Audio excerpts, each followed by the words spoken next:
Good evening. I'm Lisa Desjardins. John Yang is away. The world's eyes are on Venezuela. In Caracas this morning, high tension but relative calm one day after the U.S. military captured Venezuelan President Nicolas Maduro and brought him to the United States for trial on drug trafficking charges and weapons charges. But profound questions remain, especially after President Trump's repeated statements that the U.S. will be running Venezuela. On ABC's This Week, Secretary of State Marco Rubio described a more indirect but intense pressure campaign. First of all, what's going to happen here is that we have a quarantine on their oil. That means their economy will not be able to move forward until the conditions that are in the national interest of the United States and the interest of the Venezuelan people are met. Officials in the Maduro government in Venezuela remain defiant, including interim President Delcy Rodriguez.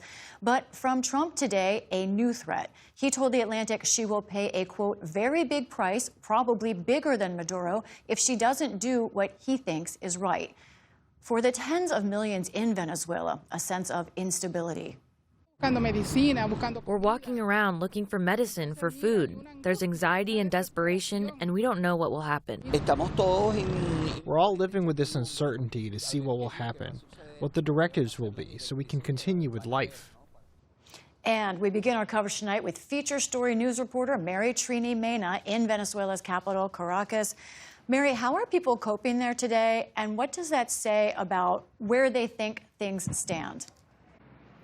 We've been talking to people here in Caracas, and there are two words that comes to my mind, and those are shock and concern, because I've been driving around the city looking for pharmacies and supermarkets, and most of them have people lining up to buy some food and medicine, and not is because there's a scarcity of product, because people believe something more could happen in the coming days.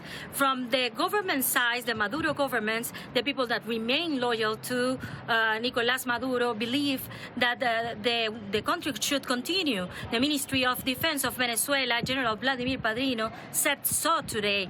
He said that the country should continue its activities while demanding the release of Nicolás Maduro. He pledged loyalty to Delcy Rodriguez, which is now the interim president of Venezuela. What do you know about who is in charge there? Do people believe that the interim government will stand?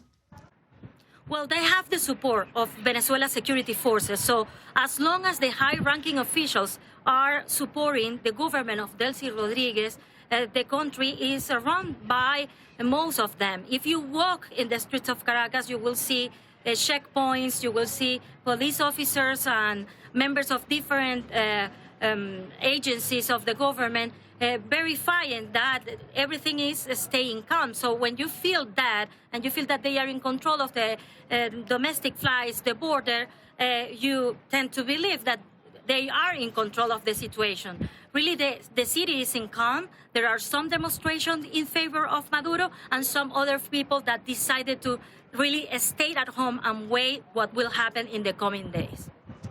Mary, our last question in the last few seconds. Do you have a sense of how people there view the United States right now? I've been asking that too, and when you ask about the outcome of the operation, some people say that it was unfair that the U.S. attacked Venezuelan soil, making or posing a risk on Venezuelans, not only on the authorities they were looking for.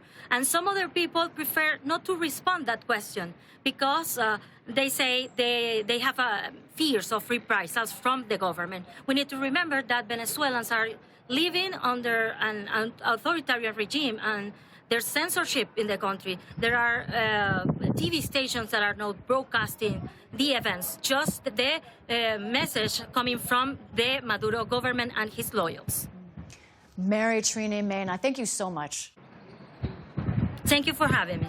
Wait just a second. We have one more thing to share. We want to say a heartfelt thank you for watching and supporting PBS News. Without you, we simply wouldn't be able to provide the news and the information that you trust. So thank you from everybody here at PBS News.